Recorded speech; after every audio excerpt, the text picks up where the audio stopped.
And with a little bit more sunshine around after that murky start, temperatures will be more widely high teens and low 20s. As you go through into Thursday, overnight patchy rain or drizzle, Northern Ireland clears. Still a bit damp in the far north of Scotland. Many will have a dry day. Very few, if any, showers around at all for most of you, and a lot more sunshine. So we could see temperatures by this stage 22 or 23 and creeping into the low 20s in parts of Scotland and Northern Ireland too. And they will climb further as we go through towards the end of the week and into the start of the weekend, with most dry until we see some showers develop on Sunday. Take care.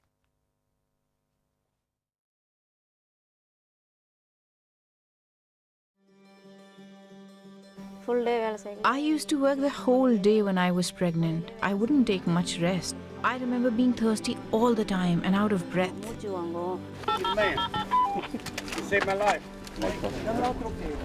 Acabamos de llegar al lugar donde va a comenzar la búsqueda del migrante desaparecido. So from where we're at right now, we can see from left to right and right to left, a heavily wooded area denotes the border between North and South Korea. There are no fences, there are no barriers, and there are no walls that separate North and South. زنایی که فقط باید سکوت کنن، هیچ کس نباید صدایشان رو بشنوه، صدای گپشان رو بشنوه. ما تصمیم گرفتیم که در اونجا باید صدامون رو به شکل آهنگ بیرون کنیم.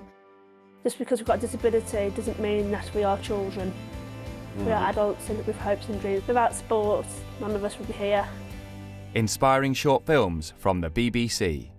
Watch now on iPlayer.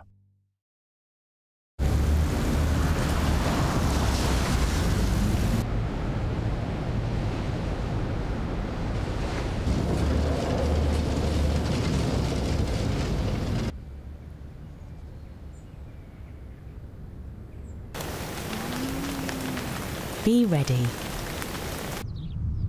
Change can happen in an instant. Check on the BBC Weather app.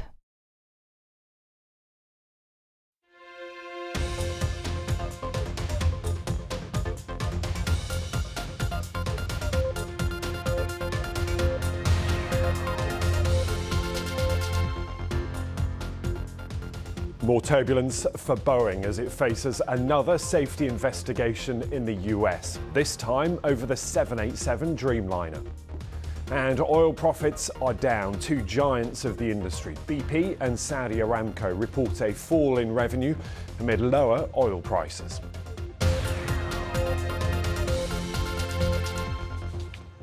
Hello, welcome to the programme. This is World Business Report. I'm Ben Thompson, and we begin this programme in the United States, where the troubles facing Boeing have become even more serious. The US air safety regulator has opened a new investigation into the aircraft maker after Boeing acknowledged that it may not have carried out proper quality inspections on its 787 Dreamliner.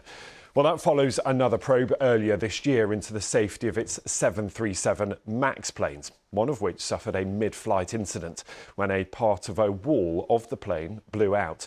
From New York, the BBC's Michelle Fleury has the details. Boeing's work is once again in the spotlight. America's air safety regulator, the Federal Aviation Authority, has opened a new investigation into Boeing after the company came forward and said some employees had committed misconduct by claiming certain tests had been completed when in fact they hadn't. Now, the FAA is investigating whether Boeing completed inspections to confirm adequate bonding and grounding where the wings joined the main body of the plane on certain 787 Dreamliner aircraft.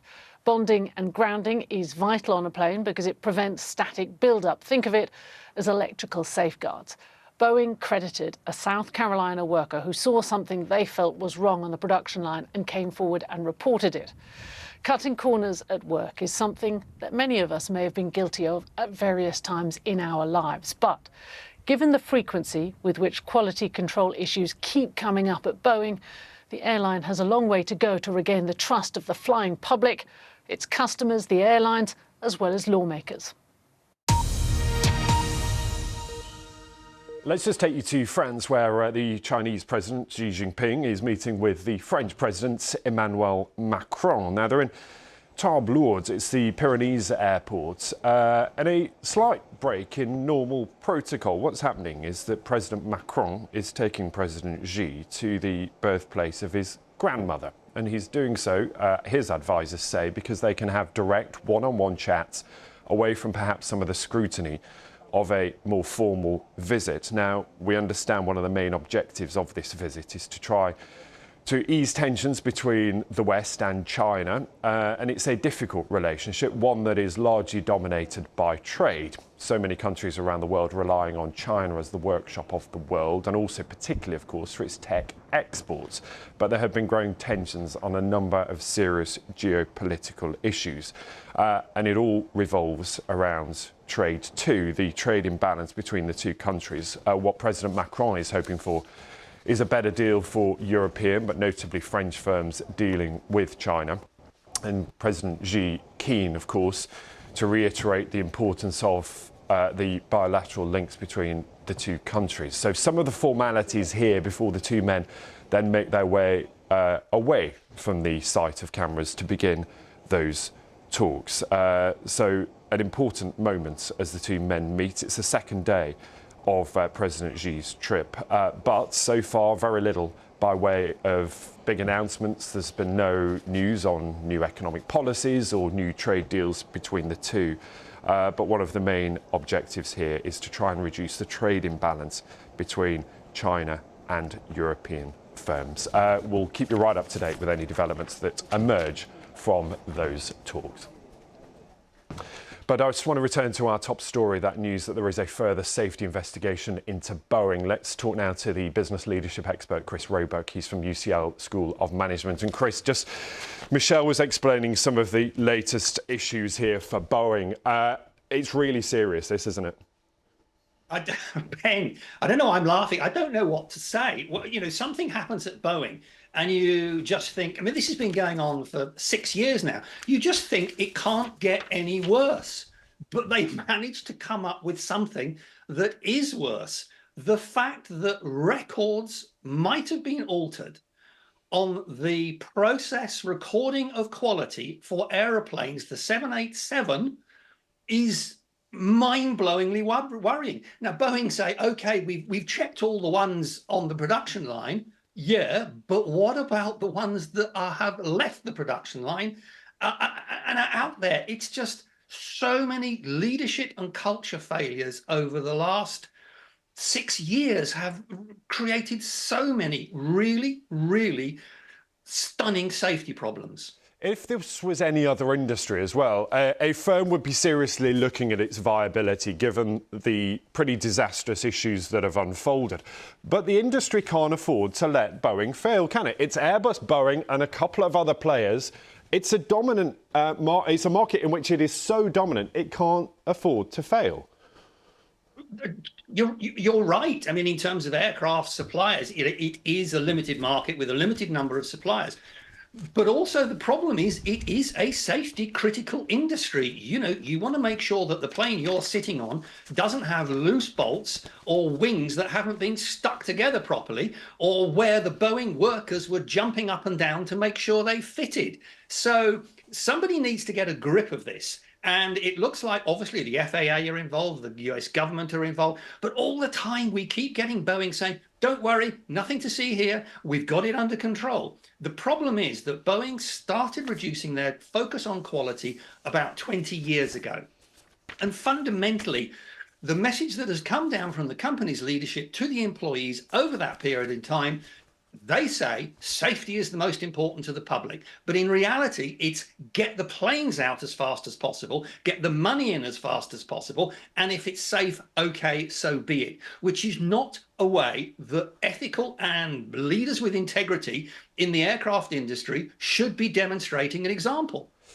Chris, we'll talk about this again. There's a lot for us to fit in this show, but grateful for your time this morning. Thank you, Chris Roebuck, there with the latest on what's happening at Boeing.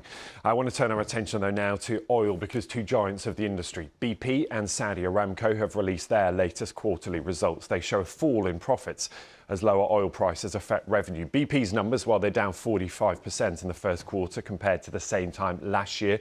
Underlying replacement cost profit, as it's called, was $2.7 billion compared to $4.9 billion this time last year. Well, Saudi Arabia's state oil company Saudi Aramco, for its part, saw profits down by 14% compared to last year. Both Saudi Aramco and BP posted record profits this time last year. So what does it tell us about what's going on? Let's talk to our business editor, Simon Jack. And Simon, what does it tell us about the industry? It tells us that we are coming out of the back end of the energy crisis that was sparked by Russia's invasion of Ukraine, which saw Russian oil and gas supplies either shut off or shunned by many markets, which sent prices rocketing. So we're coming down from there. So I think it's very unlikely that the likes of BP will ever make as much money as they did during that 2022-2023 period. But what is interesting about the BP numbers, down 45% on lower oil and gas profits, they slightly missed the estimates that people said of what they were expecting them to make in profits, whereas Shell, similar company profile, actually exceeded their estimates. And this is down to the fact that Shell has been unapologetically going hell for leather for more oil and gas production. And BP has been less aggressive in that way, saying it's trying to stick to its transition plans. Both have weakened them a little bit, but there is some tension between BP and Shell shareholders, saying some of them would like the BP strategy to be a bit more like Shell. So we'll see where that goes. All right, we will. Simon, good to talk to you. Thank you. Our business editor, Simon Jack, there. Thanks. Now, in the UK, the Shadow Chancellor Rachel Reeves, who is hoping to take over as Finance Minister at this year's general election, has been giving a speech in which she accuses the government of gaslighting the British people over the state of the economy. Speaking to a room full of business leaders, she said that the government's claims that their economic plan is working are deluded. They say we've turned a corner, but try telling that to the 6.4 million households across England and Wales last year who saw their rent increase or who had to remortgage. Or the 950,000 families whose mortgage deal is due to expire between now and January next year. They say the plan is working. Is this the same plan that has meant that this is forecast to be the first Parliament on record with living standards at the end lower than they were at the start? Well, that speech comes ahead of key figures that are likely to show the UK emerge from recession. They'll be out later this week. The Bank of England could also start taking steps to cut interest rates. So what does it tell us? Let's talk to Mike Coop from Morningstar Investment Management. Mike, good to have you with us. So Rachel Reeves pretty critical there of the government's handling of the economy. They are in pre-election mode, though, aren't they? So, as with any discussion on the economy, it's worthwhile separating out the things that are within the control of the politicians from those that will happen anyway. So I think when we talk about the conditions and what's going to happen, we should be humble about recognizing that there's always shocks that happen. And the state of the play now is actually quite surprising from what people were already expecting.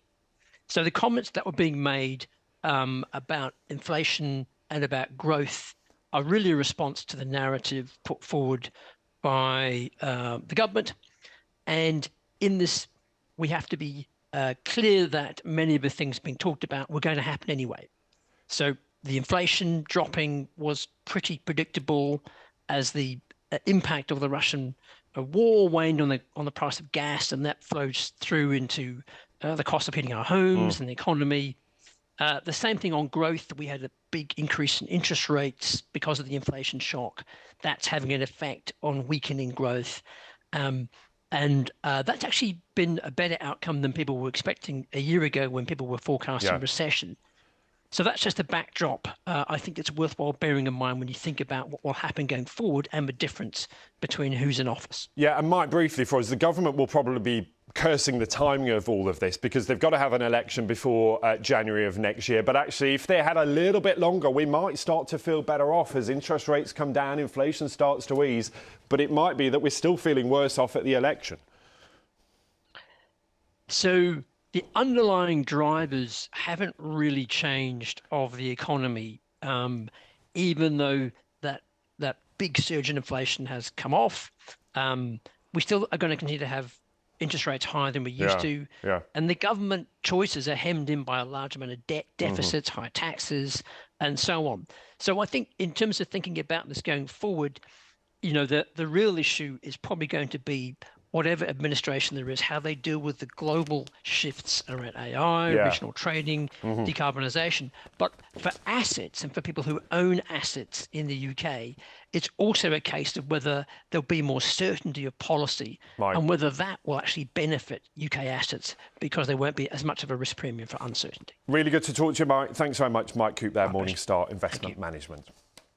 Now, before we go, some news about us. After more than 30 years, we're going to say goodbye to World Business Report. Well, it's had quite a few different looks over the years. This one from the late 1990s, well, WBR as we call it, it looked like, well, this until 2007, when a new look arrived and everything went quite blue.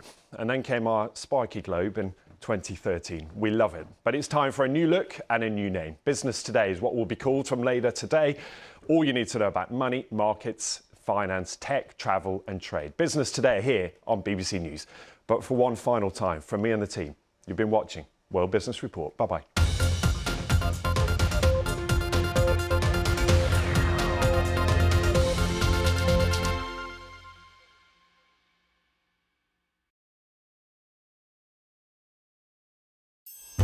Ready for a lively debate? Sometimes our panellists agree, and sometimes they don't. There's people with a lot to say, and others who just say enough. Some who want to ask the hard questions, some who want to avoid them, and some who think they have the answers. They're guaranteed to keep you entertained, whether you agree or not. Politics Live, today at 12:15 on BBC Two and iPlayer.